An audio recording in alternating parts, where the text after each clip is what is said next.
Good morning, cousin. Man, it's a busy mind day. I tell you what, I've been it's not stewing. I'm feeling some rants coming on, guys. Just prepare yourself because there is so much coming through. One of the things that's really interesting that I'm feeling very to talk about is, funny enough, me. I am a clinically diagnosed autistic savant with epilepsy, severe complex trauma, hypermobile Ehlers-Danlos syndrome, MCAS, POTS, a genetic mutation called COMT-VAL-VAL gene mutation. I live in a 7-bedroom sentient farmhouse that is 200 years old on an 80-acre homestead in rural New England with members of my coven. This space that we live is a sanctuary for others who experience life as we do. Members of my coven have similar diagnoses. All of us are neurodivergent. All of us are. I have dedicated my life to supporting us in our lived experience, in repairing our relationship with our lived experience, because those of us that have had this very complicated relationship with being incarnated have very similar support needs, turns out. And I actually wrote a book about the process and the practice that I have used to not only repair my relationship with my life, but help other witches all over the world do the same and begin to live in community, which is everything for us. I am able to live the life of my dreams and help others live the life of their dreams because of community. And it is the most valuable resource. And my coven is recruiting for the first time, openly recruiting other witches who not only need this work, but feel passionate about sharing this work as well. If that's you, there's all kinds of stuff all over the screen that you can follow in order to connect with us and get to know us. You don't have to play by the rules that you were handed. You don't have to engage in the world that was presented to you as your only option. And I'm hoping that I am living proof of that. I walk my talk, and so do the others in my coven. And we are making very, very big moves in the next 12 months to better support our international community in what is to come. And you are important in that. If you are feeling called to also, again, repair your relationship with your life and your practice, you are not too much. If I am not too much with all of those support needs, you are not too much either. You have just been made to believe that by people who don't have the tools to support you. That's it. All right. That being said, I would like to thank our mod god today, Ocean, for helping us connect in this way. We're about to do a divination ceremony. And this divination ceremony, we are asking specifically, where does our attention need to be in order to bring the most expansion in our relationship with our life and our practice? Because that is what's important. All of that fucking, how do I get the X back, or how do I get the job I think I need, is the cage that you live in. You are caging yourself, and the ways that your magic and the universe can show up for you when you ask questions like that and you don't even know it. Okay. So we're opening up our lens, admitting to the fact that we don't know shit and that we are open to guidance, whatever it may be. And we're doing this together. I'm going to be pulling some tarot cards. I would suggest that you do the same if you have a relationship with a deck of tarot cards or oracle cards. I'm pulling for the collective. When you pull, you're dialing that into your specific flow. Okay. You will see that other witches are also sharing the cards that they pulled in the comments. This is how we can get that bigger picture. The more data points we have about where our attention needs to be, the better. And when we start looking at each other's experience as additional data instead of what is it, an attack on our lived experience in some way, then that's when things start to shift. All right, I'm going to start by taking 3 deep breaths. My goal being with this ceremony to bring my mind, body, and spirit all in the same place at the same time, trying to be as present as possible. Okay. If you just want to sit and lurk and watch, you're welcome. You don't have to identify as a witch. You just have to identify as curious, and I will meet you there. All right. Not only will I meet you there, but there are other witches in my coven that are all up in the comments waiting to be questioned in some way. They're super into it. And by super into it, they're so into it that we actually have a podcast where you are able to ask questions about anything or ask advice about your life or your practice, whatever it is. We do this live once a month. We record live once a month on our YouTube channel here. And I believe next Saturday or this coming Saturday is the next recording of Wisdom in the Weave. You can find it on Spotify, I believe. It's on Spotify now too. The podcast, like the listening thing, but it's live recording. You can watch the video as well.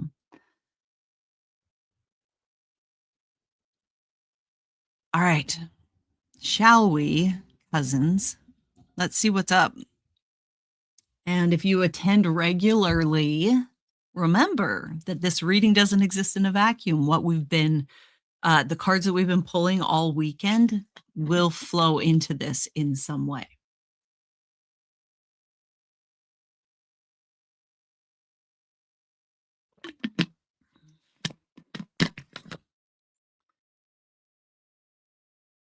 Sarsaparilla in the comments there is our medium answer. So that's their wheelhouse. They're like, yeah, this is what we're doing. This is where we'll be. Okay.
I humbly invite all that is fire within this system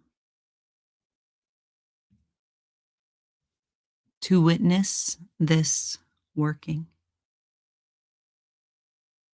And if alignment is found, may you choose to bless this flow.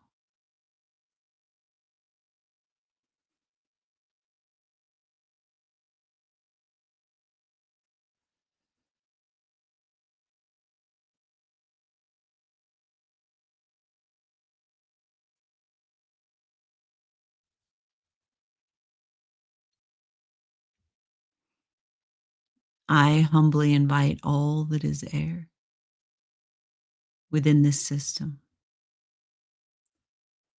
to witness this working. And if alignment is found, may you choose to bless this flow.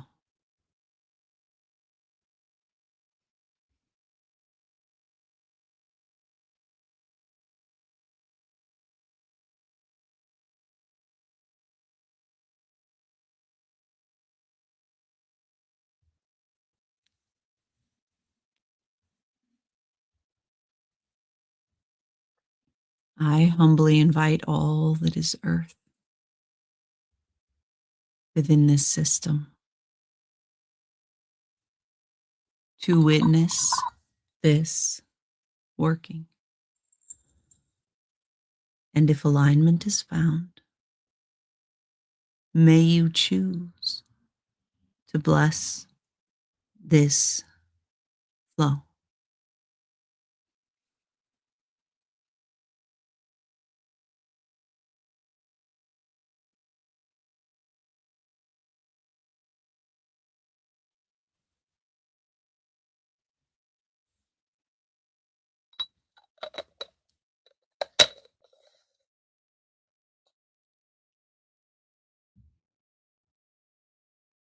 I humbly invite all that is water within this system to witness this working. And if alignment is found, may you choose to bless this flow.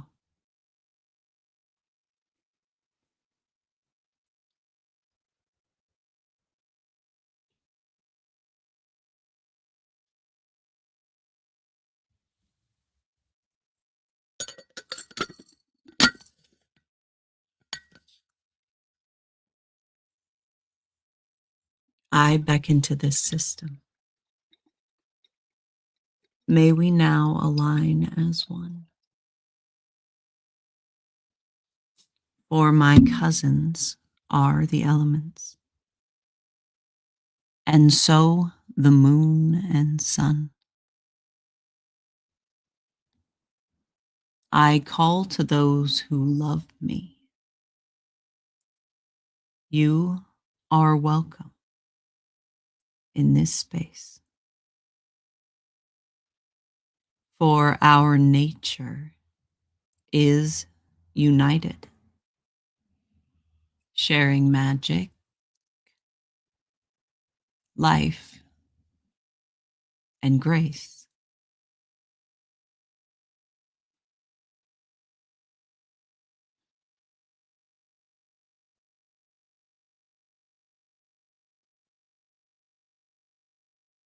And now we make a declaration of intention. I choose now in this moment to align with my whole self, to pull the book that tells my story from its place upon the shelf.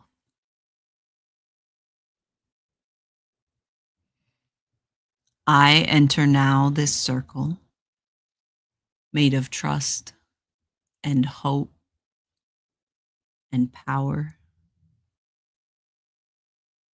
and I show up for my practice in this place and at this hour,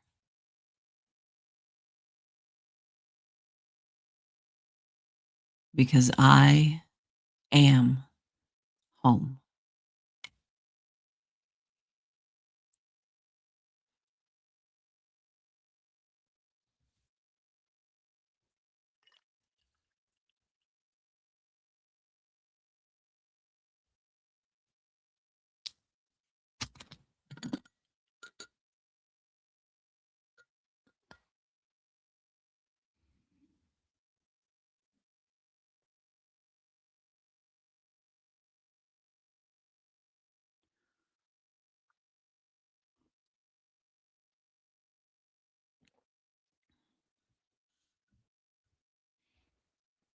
All right.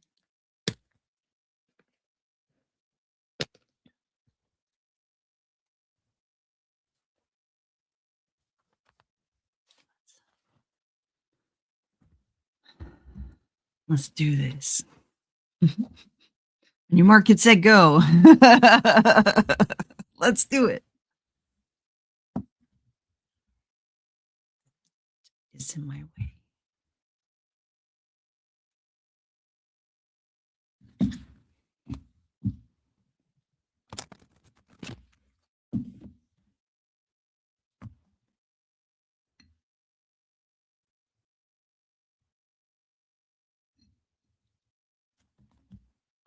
I thought I was going to be really cool and like be able to put the incense out and shuffle, hold my deck at the same time. No. Not today.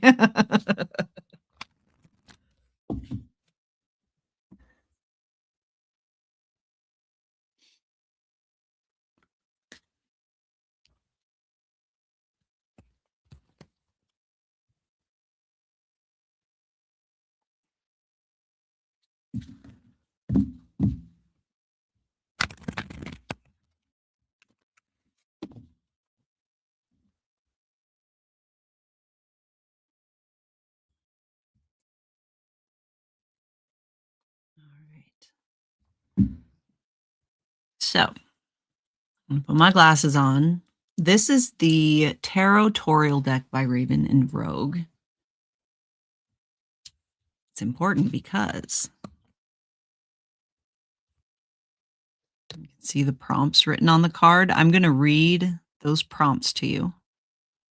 And you're going to ask yourself, if my guides were using this card to communicate a facet of my life that needs my attention, what are they talking about? All right. We drew the Wheel of Fortune upright.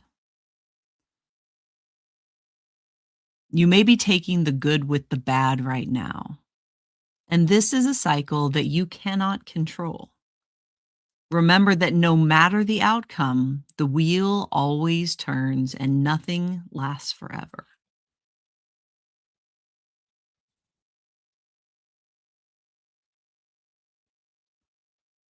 And the reverse is luck certainly has not been on your side, but now's the time to let go. Whatever is happening is completely outside of your control. And if you hang on too tightly, you'll just cause frustration.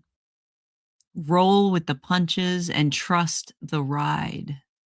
This feeling of acceptance will push the wheel forward again.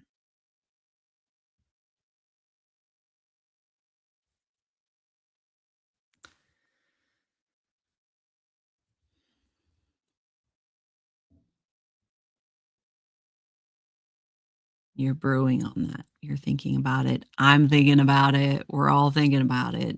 What does this mean? I mean, not all of us are thinking about it. Some of us are talking about the ritual rave that we did yesterday in the comments, and it's really distracting in a delightful way. That was really fun, wasn't it? Uh, we once a month, we hold a public ritual rave for raising energy for our collective manifestations that month. This month, our collective manifestations have to do with our relationship with our physical bodies being incarnated. And the playlist is specially curated and the dancing is led like Zumba style. And it's so much fun. It's a virtual event. We do this in person at Weirdbrook, but this ritual rave was the public ones are virtual. And yeah, it was a lot of fun, wasn't it? Specially curated moves, specially curated music, and yeah, it's great. We sweat.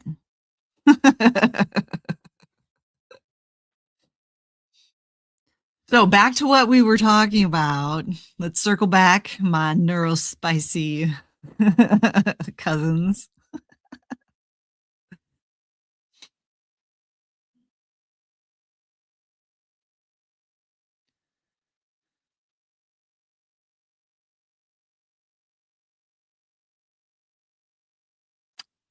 So,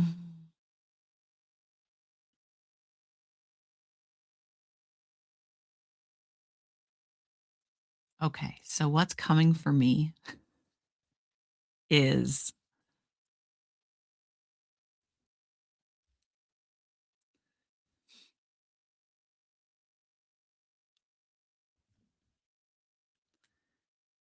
what's coming for me is this like,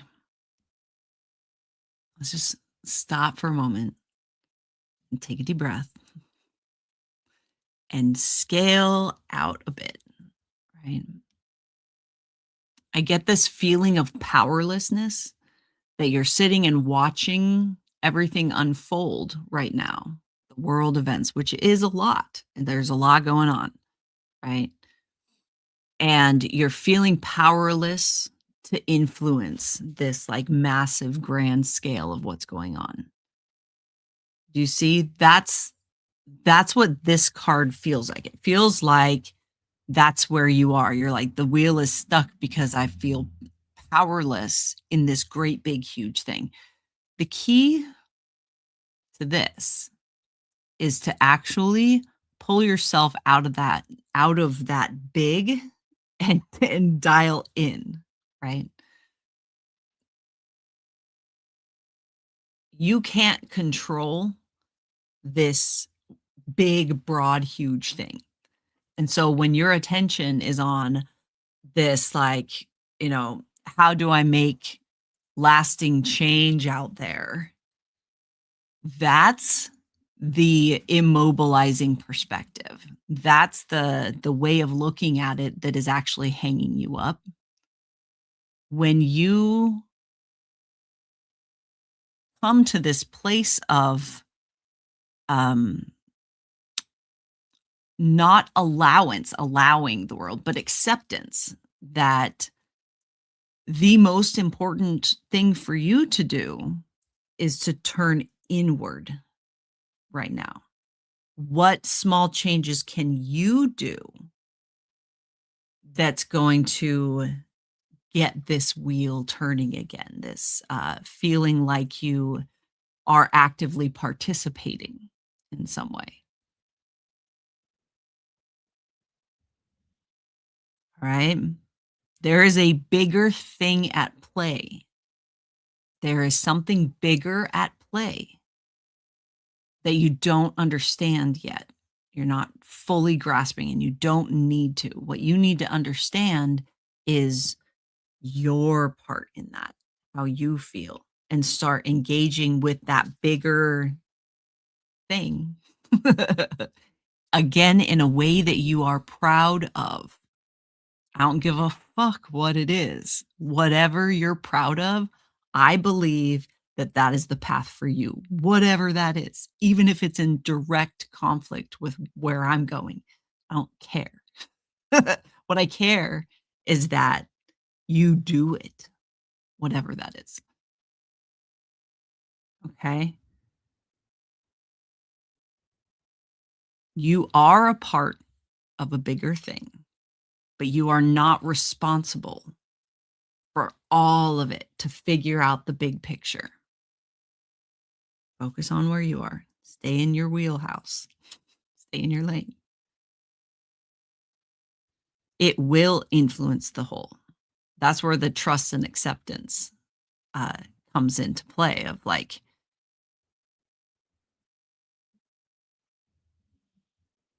allowing yourself to believe that you're a part of this bigger thing, right? You guys are quiet about this.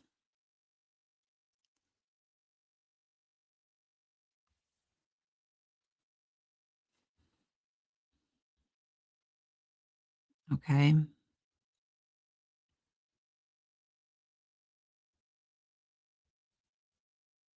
When you hear that there is something bigger going on that you don't understand, does that shift you into peace? Let it go. Or does that shift you into holy fucking shit? Does that shift you into anxiety or somewhere in between? That relationship is what's kind of highlighted right now. And oftentimes it shifts us into anxiety because we have experienced trauma related to powerlessness. And so if we don't have influence on something or there's something that we don't understand, we begin to panic. We believe that we are not safe. But this is something that you cannot control. There is no changing what is unfolding right now.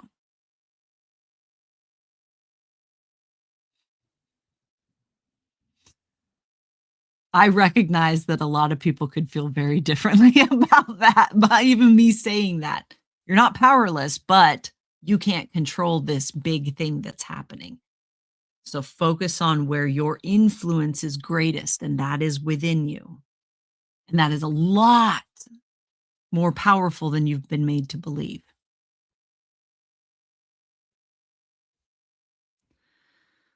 So now we got to look at what we're in resistance to or in denial of that is blocking our shit, that's making us feel like that's shifting us into that holy fucking shit. We're all gonna die. Guys, we're all gonna die anyway. Calm down. Why are you freaking out?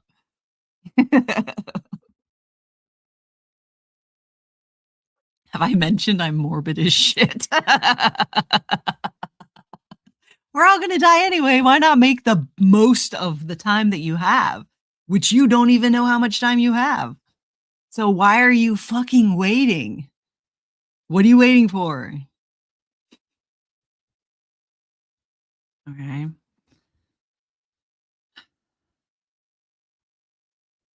I don't think that it's morbid to live every day as if it's the last day that you have. I don't think that that's morbid. I don't think it's morbid to sit in a state of not knowing or of fully accepting that at any moment your life could be done. Weird shit happens all the fucking time, right? I don't think that that's morbid. And that could be the CPTSD speaking, but it doesn't change that that's very much my truth. When I feel the most empowered knowing that uh every time I show up in my life in a way that I'm proud of, that's like the goal all of the time, all the decisions, because at any moment that could be the end of it.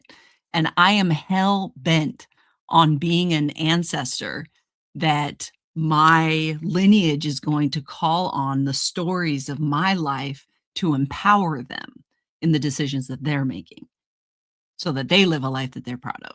And that means living every day, every moment as if it could be my last. This could be the last time that I talk to you guys. So I'm going to engage all the way with everything that I do.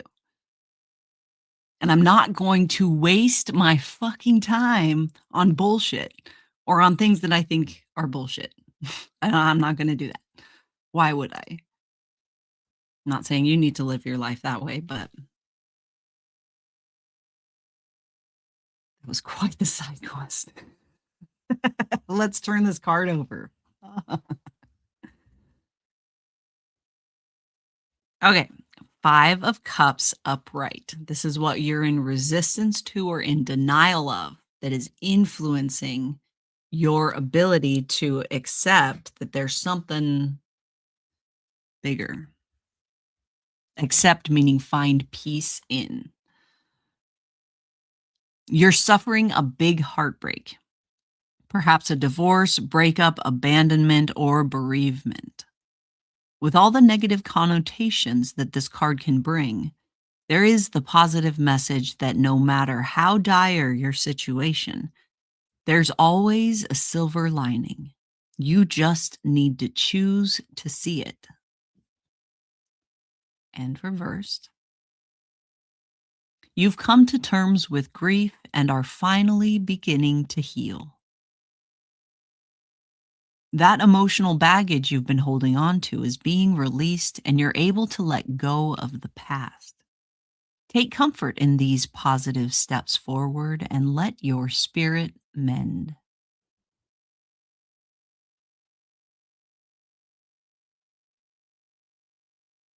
Okay. So, what are you in resistance to or in denial of that feels like this?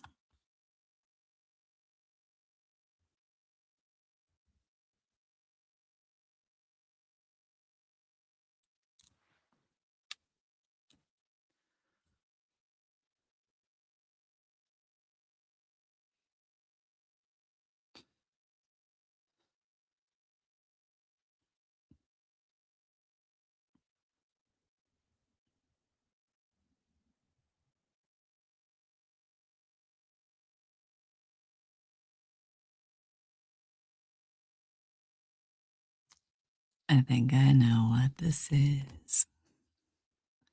Okay. All joking aside, how many of you have had a simple and easy and wonderful last 12 months? How have the last 12 months been for you? Right?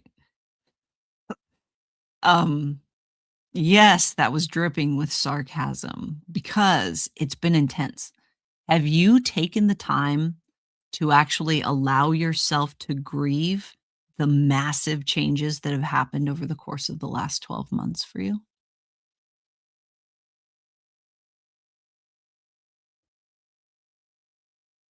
Have you?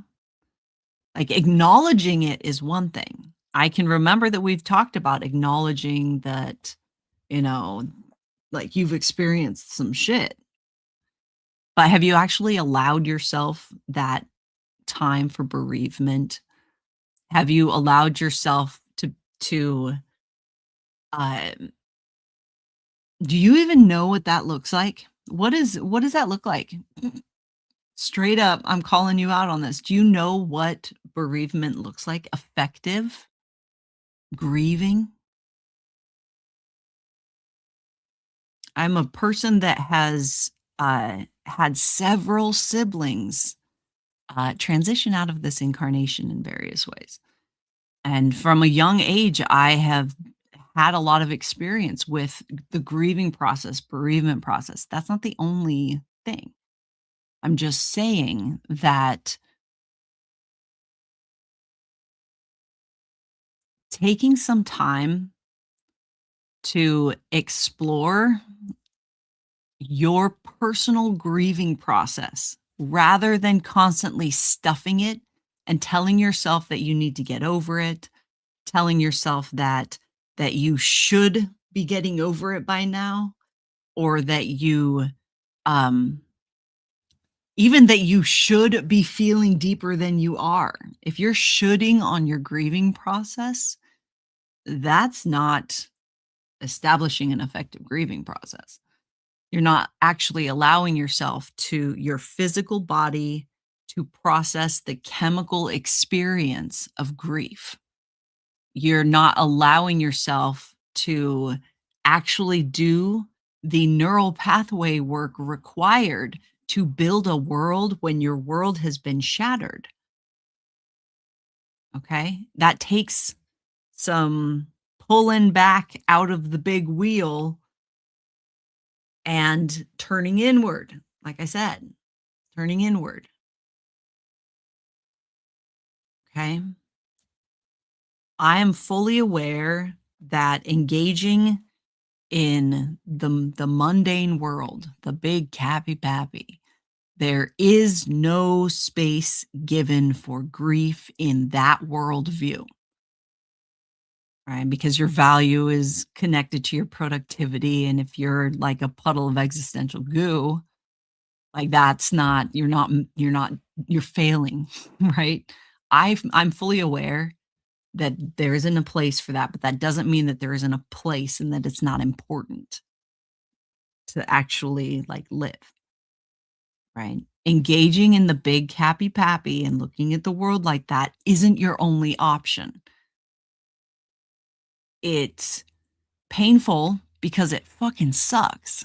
It sucks. And if you actually were able to see that you can live in a world and culture that celebrates your grieving process, it changes everything.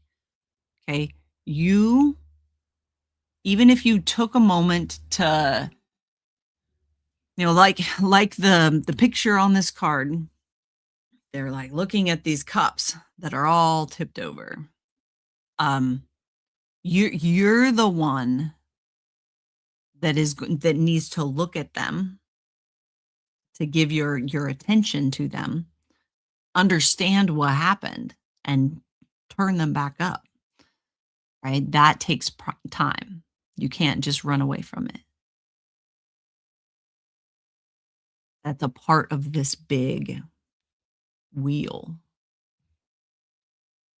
So your wheel isn't turning because you're not allowing yourself to grieve and let go of what was before. You're clinging to it. So the balance of that wheel isn't flowing for you. And clinging to grief also means pushing it away, right? When I say you're clinging to grief, that doesn't mean that you're sitting in your grief. Most of the time, it means that you've shoved that shit in a backpack and you're carrying it around with you. And it's making everything you do very, very heavy. because you won't take a moment, prioritize a moment to actually allow yourself to experience it and let it go. Unpack it.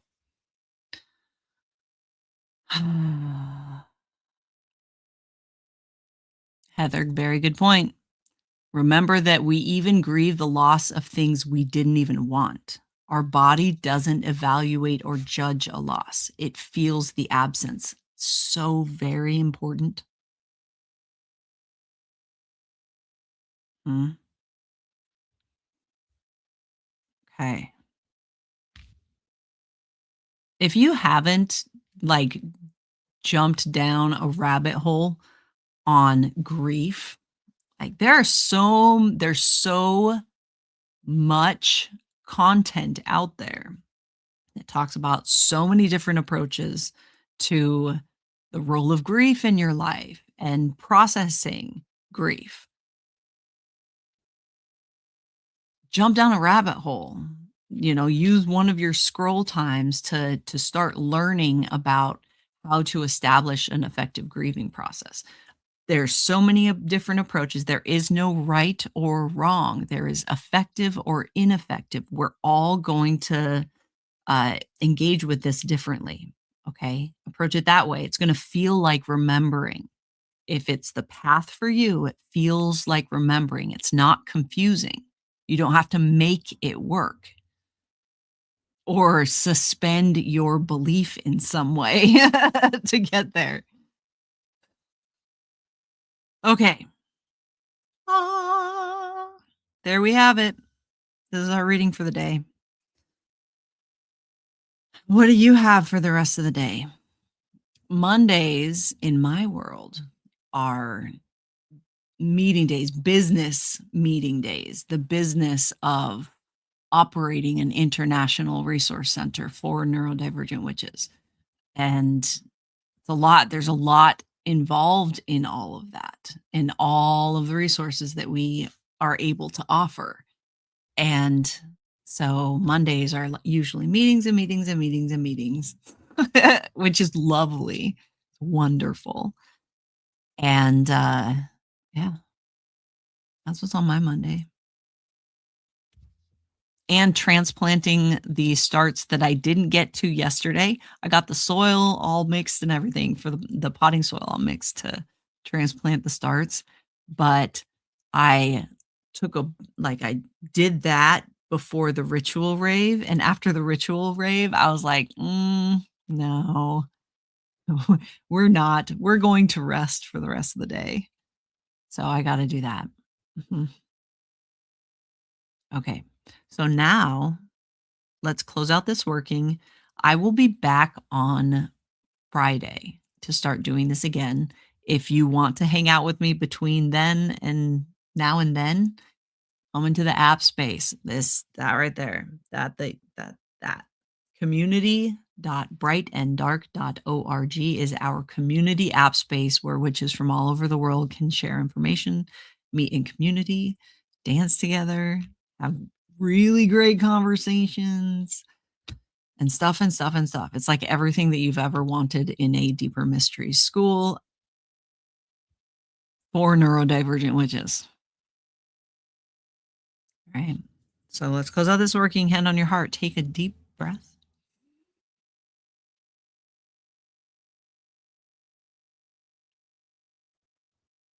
This working is now closing, but the magic has just begun.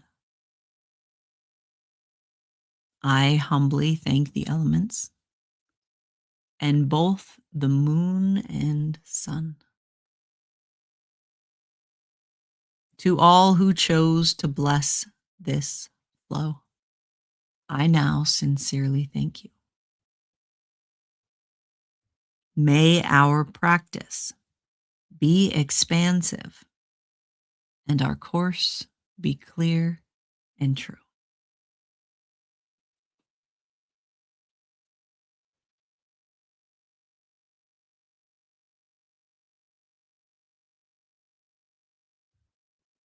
All right.